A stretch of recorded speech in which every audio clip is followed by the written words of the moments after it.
లోకం ఒక మాయని తెలుసుకున్నాను, ఏది నా సొంతం కాదనుకున్నాను. ఈ లోకం ఒక మాయని తెలుసుకున్నాను, ఏది నా సొంతం కాదనుకున్నాను.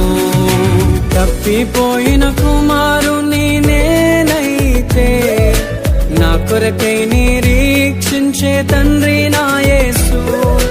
తప్పిపోయిన కుమారుని నేనైతే, నా కొరకై నిరీక్షించే తండ్రి నా యేసు.